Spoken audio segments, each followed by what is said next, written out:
어제는 하나님의 은혜가 어떻게 성도들의 삶 속에서 왕노릇하는가 하는 것, 그래서 그 왕노릇함으로 말미암아 하나님의 백성들로 완성되어져 가는, 오늘도 그 얘기를 계속해서 하나님과 아브라함의 대화 속에서 우리가 공부하도록 하겠습니다.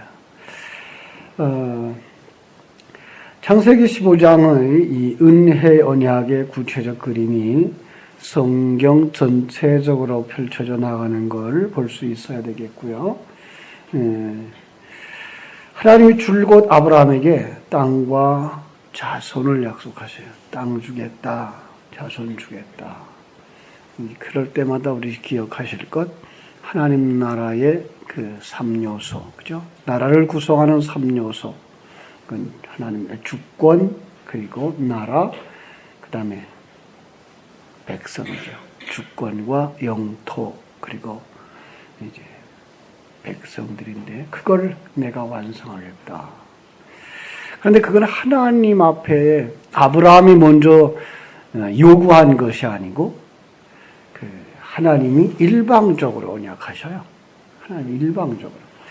아브라함은 현실은 여전히 기근과 전쟁, 그리고 불안함, 약속한 것은 이루어지지 않고 있는 아내의 불임 상태, 이런 것들이죠. 그런데 그 속에서도 하나님은 줄곧 계속 반복해서 약속하기를 네 자손을 주겠다, 자손 주겠다. 오늘 여기도 보면 그를 이끌어내서 하늘에 뭇별을 셀 수 있나 보라. 내 자손이 이와 같으리라. 사실은 여기서 이제 네 자손은 단수라 그랬고요. 뭇별은 복수라 그래서 예수 그리스도 안에 있는 성도들을 의미한다. 어떻게 그것이 가능하냐? 그래서 이제 창세기 2장 4절 이하에서 하나님 사람 만드는 것을 통해서 예수 그리스도를 통한 구속받은 자들, 하나님의 자녀들은 이렇게 생산되어지고 이렇게 완성되어질 거다라는 그림을 보여주신 거죠. 그럼에도 불구하고 아브라함은 여전히 두려워하고 초조합니다. 거기에 다시 찾아오시는 하나님. 또 이제 그에게 이렇게 말씀하시죠. 9절.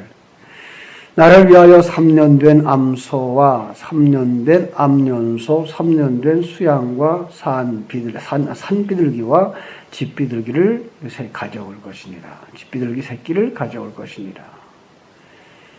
그러면 이제 약속을 하는 거죠. 언약 맺는 그림인 거예요.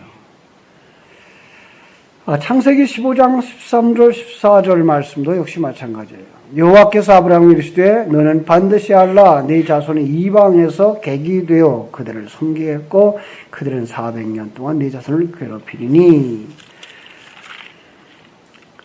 그들이 섬기는 나라를 내가 징벌할지며 그 후에 네 자손이 큰 재물을 이끌고 나오리라.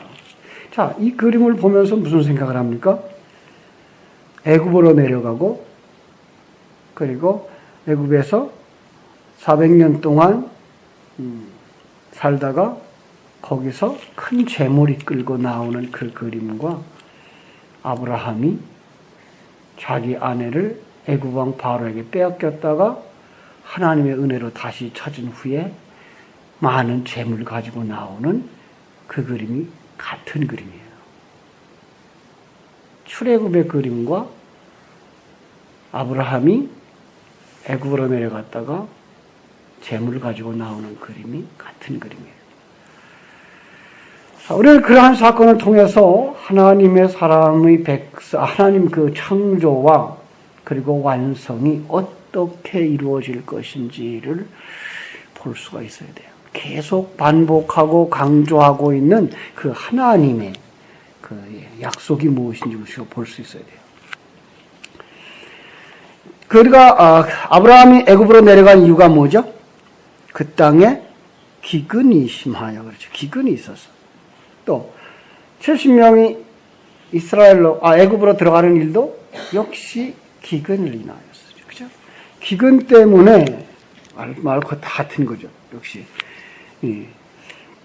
아브라함의 애굽행과 그 가나안의 복귀, 이스라엘의 애굽행과 가나안의 복귀가 정확하게 같은 그림인 거예요. 그럼 그 그림은 또 무엇과 같은 그림이어야 돼요? 탕자의 비유와 같은 그림이어야 되고 여러분과 나의 구원과 같은 그림이어야 되는 거죠. 그렇죠? 아브라함이 하나님의 이 예언을 들었을 때 알았죠. 자신의 후손들이 어떠한 방식으로 탄생하게 되는지를. 그리고 출애굽을 통해서 교회에게 우리에게 힌트하고 있는 것이죠. 그 그림은 또 창세기 창조에서 천지 창조할 때 저녁이 되며 아침이 되니의 그림이고 사망의 음침한 골짜기를 지나는 그림인 거죠. 이런 그림들이 계속 반복되고 있는 그림을 우리가 볼 수 있어야 돼요. 어제도 우리 장로님 한 분이 그런 얘기를 하시더라고요. 이거 이제 목사님 설교 우리 다 알아요. 옛 사람 벗어버리고 새 사람 완성하자는 거. 예. 그런데 그 내용이 녹록지가 않습니다. 성경은 그 얘기하고 있습니다. 구원에 관한 얘기입니다. 다른 복잡한 얘기 아니고요. 다른 복잡한 얘기를 해서 길 잃게 만들고 싶지도 않습니다. 그 부분을 강조하면서 이거야 하고 한 걸음 한 걸음 가다가 보면 방향을 잃습니다. 우선 방향부터 든든하게 잡으셔서 하나님은 이 사건들을 통해서 이 성경 전체를 통해서 여러분과 내 일생을 통해서 하시고자 싶은 것이 무엇이냐? 구원입니다. 그 외에 다른 무엇이 더 필요합니까? 우리가 이렇게 반복해서 볼 수가 있어야 됩니다. 자, 다시 한번 8절부터 10절을 보십시오. 그가 이르되 주 여호와여 내가 이 땅을 소유로 받을 것을 무엇으로 알리까? 여호와께서 그에게 이르되 나를 위하여 3년 된 암소와 3년 된 암염소와 3년 된 수양과 산비둘기와 집비둘기 새끼를 가져올지니라. 아브라함이 그 쪼갠 것을 가져다가 그 중간을 쪼개고 그 쪼갠 것을 마주 대하여 놓고 그 새는 쪼가지 아니하였으니 솔개가 그 사체 위에 내릴 때에 아브라함이 쫓았더라. 17절. 해가 져서 어두울 때에 연기 나는 화로가 보이며 타는 횃불이 쪼갠 고기 사이로 지나더라. 예. 8절에 보니까 하나님 앞에 아브라함이 뭐래요? 증거 보여주세요. 그러죠. 증거 보여주세요. 하나님이 3년 된 짐승 가져와라. 3년 된 재물. 세 번째 재물이에요. 세 번째 재물 가져와라. 첫 번째 재물은 제단에서 바쳤던 짐승으로의 재물이죠. 두 번째 재물은 예수 그리스도가 이 땅에 오셔서 우리를 품고 돌아가신 창세전 우리에게 주어진 그리스도의 제물이죠. 세 번째 제물은 그 그리스도 안에서 여러분과 내가 제물 되어져 하나님 앞에 드려지는 겁니다. 하나님은 이거 원하시는 겁니다. 예수 그리스도 안에서 완성되어지는 그 제물. 그래서 하나님이 받으시는 제물은 하나밖에 없습니다. 예수 그리스도입니다. 우리는 예수 그리스도 안에 있는 자들이어야 되는 것입니다. 바울 사도는 나중에 그런 얘기를 하죠. 경주하는 자가 많을지라도 상을 받는 자는 하나뿐이오늘. 여러분들이 예수님과 경주해서 이길 수 없습니다. 오직 경주에서 상을 받는 분은 예수밖에 없습니다. 그럼 예수님 받은 상을 여러분 걸로 만들려면 어떻게 해야 돼요? 한 편이 되시든지 아니면 예수 안에 들어가셔서 그와 함께 달려서 그가 면류관 받을 때 여러분과 내가 면류관 받아 쓰는 겁니다. 그래서 그 면류관이 무엇을 상징하는가 하면 하나의 줄기에 붙어있는 여러 가지 잎사귀.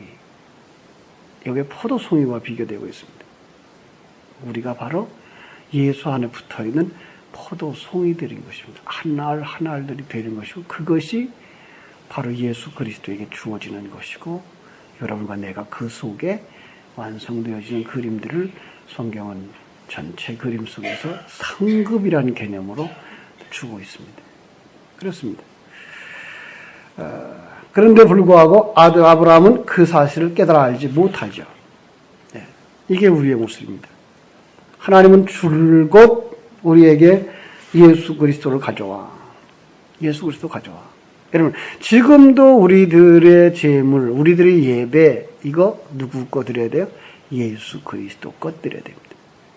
그래서 11조도 예수 그리스도를 상징하는 것이고, 안식일도 예수 그리스도 상징하는 것입니다. 제물도 예수 그리스도 상징하는 것입니다. 모두 그 다 예수 그리스도 안에서 완성된 것들을 가지고 우리는 그 완성을 만들어가는 것입니다. 이걸 보셔야 우리의 예배가 하나님이 받으시는 신령과 진정의 예배가 되는 겁니다. 조금 어렵죠? 어렵습니다. 그러나 제가 몇 달 동안 반복해서 말할 때 우리 장로님 다 알았어요라고 하는 것처럼 몇 년쯤 이제 설교를 하고 나면 목사님 다 알았어요. 그땐 여러분들이 스승이 되셔서 나가셔서 가르치시면 됩니다.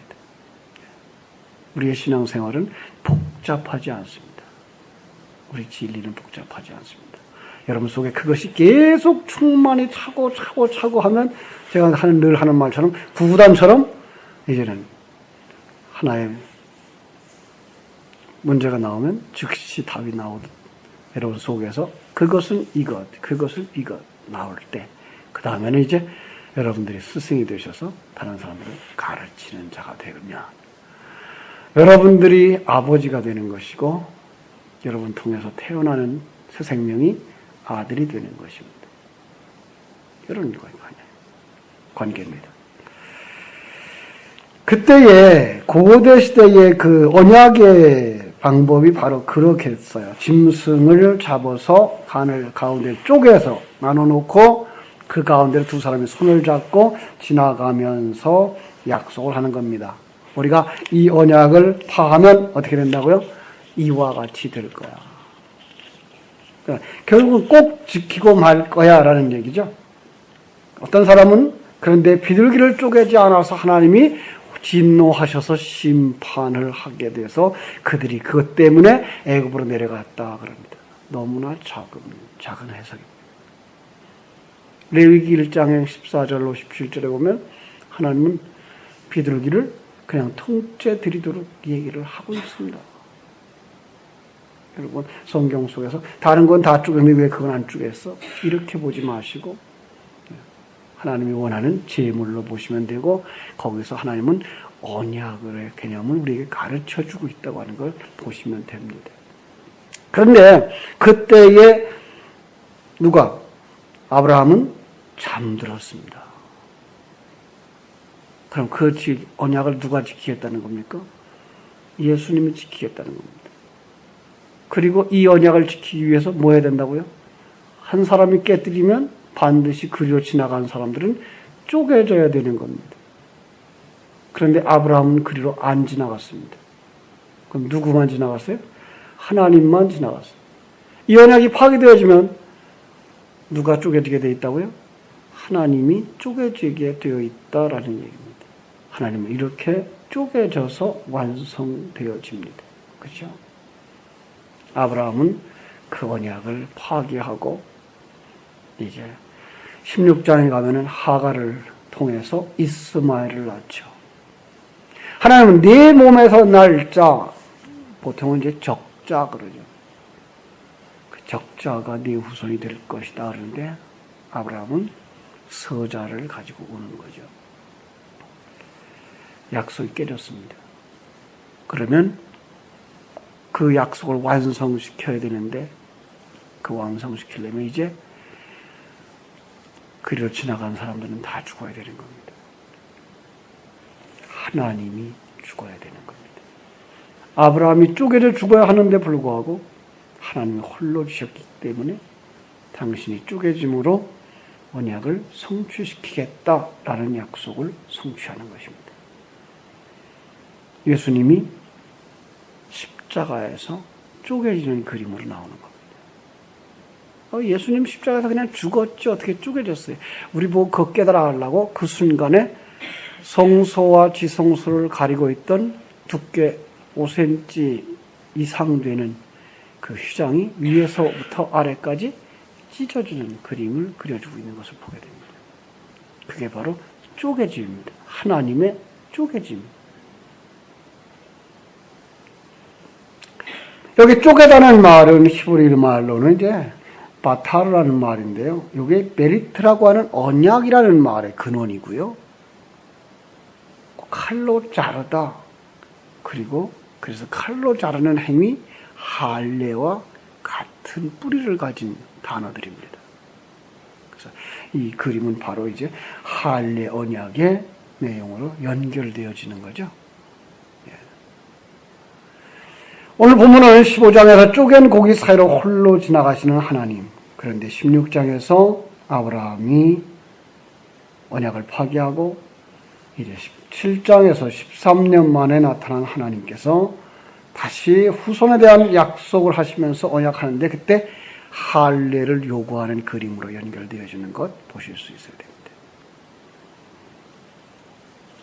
15장의 그 쪼개짐이 실제화되어져 가는데 그 얘기가 바로 내 방법대로 말고 내 방법대로 한다. 17장 11절에 보면 너희는 양피를 베어서 이게 이제 남자의 고추끝이죠. 할례를 받게 하여라. 이것이 나와 너희 사이에 세우는 언약의 편이라. 그런데 하나님이 죽으신다 그러면서 왜 하나님의 할례를 안 받고 아브라함과 그 후손들에게 그 할례를 했을까요? 그것은 하나님의 쪼개지심과 함께 우리의 쪼개짐이 거기에 포함되어져 있기 때문에 그렇습니다.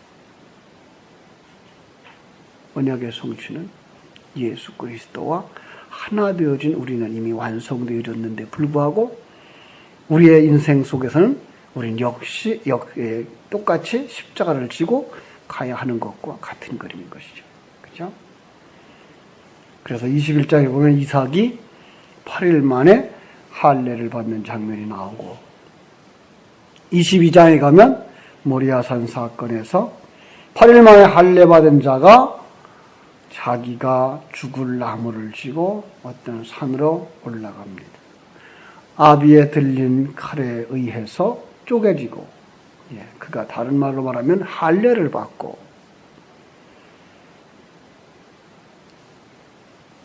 하나님은 그 그림을 통해서 우리에게 하나님의 언약은 반드시 성취된다라고 하는 것 가르쳐 주는 거죠.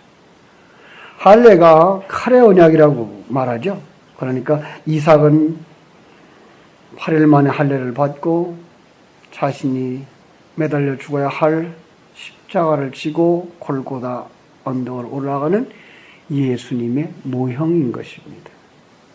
그거는 다 여러분들이 지금까지도 여러 번 설교를 들으셔서 이제 익숙한 그림이죠.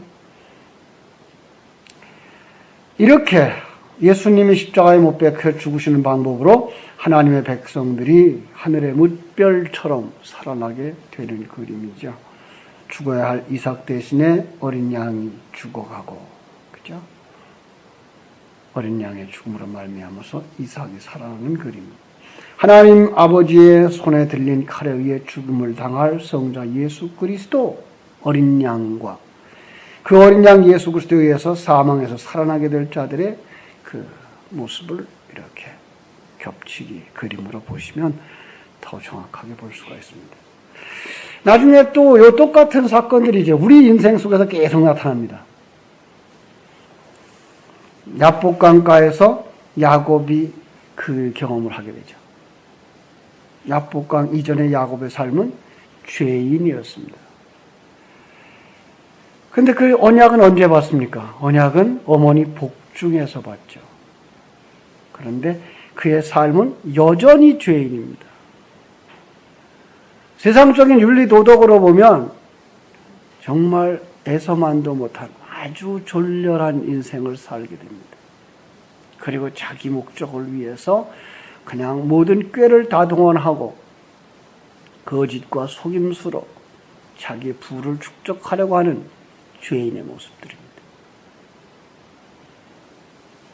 그러다가 돌아오는 그 길에 야복강에서 하나님이 찾아오셔요. 또 그가 하나님 찾아간 것도 아니고 하나님이 찾아오셔요. 그리고 그와 씨름을 해서 환도뼈를 칩니다. 환도뼈가 쪼개지는 겁니다. 죽는 것입니다. 그 환도뼈가 어딘지 아무도 모릅니다. 보통들은 이제 대퇴골 그러는데 단어는 대퇴골로 되어 있지 않고 가장 부드럽고 나뭇잎 같은 5손가락 나뭇잎 같은 것으로 가려진 이렇게 되어 있습니다. 그래서 우리는 그 남성의 생식기 이렇게 말하기도 하고 거기에 뭐가 있습니까? 씨가 있습니다. 그래서 야곱의 씨를 통해서 야곱의 씨의 죽음을 통해서 야곱이 살아나는 그림이다. 이렇게 보시는 게 더 정확합니다. 결국은 그 환도뼈의 깨어짐 그로 말미암아 그가 살아나는 겁니다. 그리고 그 흔적을 그 몸에다가 계속 가지고 살아갑니다. 그래서 그때부터 그는 절뚝발이의 인생을 살고 옛사람이 점점 죽어져가는 모습을 살면서 그때 누구를 의지합니까? 지팡이를 의지하는 삶을 삽니다. 역시 하나님의 상징이죠. 그래서 하나님을 의지하고 살아가는 인생. 출애굽기로 가면은 그 쪼개짐의 언약이 더 구체적인 그림으로 그려지는데 그들이 어디를 건너갑니까? 출애굽할 때 홍해를 건너가는데 홍해를 누가 가릅니까? 하나님이 쪼개십니다. 거기서 그 갈라졌다고 하는 단어가 놀랍게도 쪼개다라고 하는 단어와 같은 단어입니다. 하나님이 그 바다를 쪼개신 것입니다. 그리고 그 쪼개짐 속으로 들어갔다가 거기서 살아나오는 겁니다. 바울이 그 일을 잘 설명하죠. 고린도전서 10장에서 그게 세례라고. 그렇죠?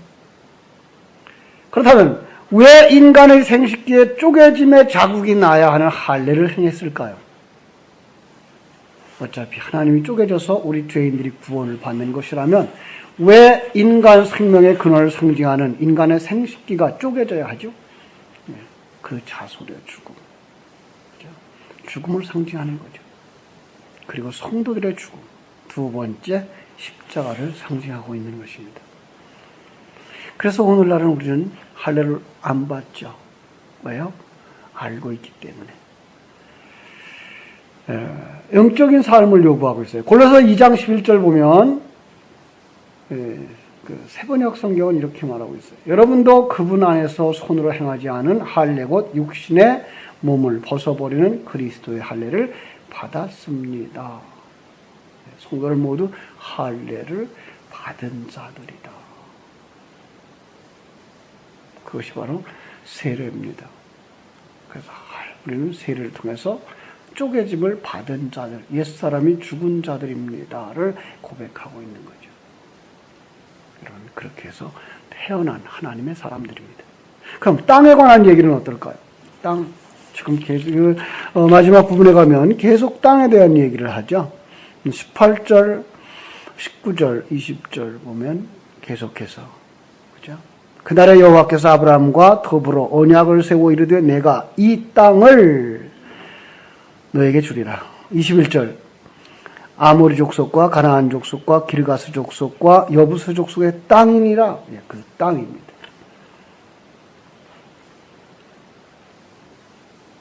하나님의 백성과 함께 주어진 땅, 모형이고 상징인 거 잊지 마시기 바랍니다. 왜냐하면 그 땅 아브라함이 못 차지했기 때문에. 그럼 거짓말이 되잖아요. 하나님 거짓말쟁이 아니시잖아요. 그럼 우리가 잘못 알아들은 거죠. 마치 아브라함에게 세 번째 재물 가져와라. 이게 세 번째 재물이다. 이게 세 번째 재물이다. 라고 가르쳐 주시는데 불구하고 그는 3년 된 재물을 가지고 와서 그냥 쪼개버리는 것처럼 바로 땅에 관한 얘기도 마찬가지예요. 땅 주겠다, 땅 주겠다, 땅 주겠다. 그리고는 어떤 땅? 천국. 그런데 그들은 그저 생각하기를 가나안 땅 정도. 그런데 가나안 땅이었다면 아브라함은 그 땅을 차지하지 못했습니다. 1000년이 지난 후에 다윗을 통해서 회복하죠. 그런데 그도 영원히 차지하지 못하는 땅. 그건 이 땅의 땅이 아닌 거죠. 하나님은 천국을 약속했던 것을 기억할 수가 있습니다. 요한복음 18장 36절 37절 보면 이런 말씀이 있어요. 예수께서 내 나라는 이 세상에 속한 것이 아니래. 내 나라는 세상에 속한 것이라면 내 부하들이 싸워서 나를 유대 사람들의 손에 넘기지 않게 했을 것이다. 빌라도가 묻죠. 네가 왕이냐? 예수님께서 네가 말한 대로 나는 왕이다. 예수님 직접 말씀하셨어요. 약속한 그 땅 천국이다. 이렇게 우리 옛사람은 예수 그리스도 안에서 할례를 받아 죽었고 이제 우리 안에 옛사람은 죽은 자입니다. 그가 생명이 있거나 그가 우리를 주장하지 못합니다. 아직도 옛사람이 살아서 움직이고 있다는 건 여러분들이 속고 있는 겁니다. 그래서 바울 사도는 그걸 뭐라 그래요? 사망의 몸. 누가 이 사망의 몸에서 나를 건져내려. 속지 마십시오. 우리는 새 사람의 완성을 향하여 새 사람의 인도함을 받는 사람들이지 옛 사람에게 끌려갈 사람은 아닙니다. 그런데 끌려갑니다. 그때마다 어떻게 됩니까? 하나님 앞에 나와서 무릎 꿇고 항복하고 그리고 하나님의 은혜를 구하고 진리의 말씀으로 충만히 채워 가셔야 됩니다. 그래서 우리는 필요한 것이 성령의 충만, 진리의 충만인 것이죠. 그죠? 그래서 성경은 우리를 사망에서 생명으로 옮겼다라고 말하고 있습니다. 여러분, 우리는 예수 그리스도 안에서 이미 죽은 자들입니다. 쪼개진 자들입니다.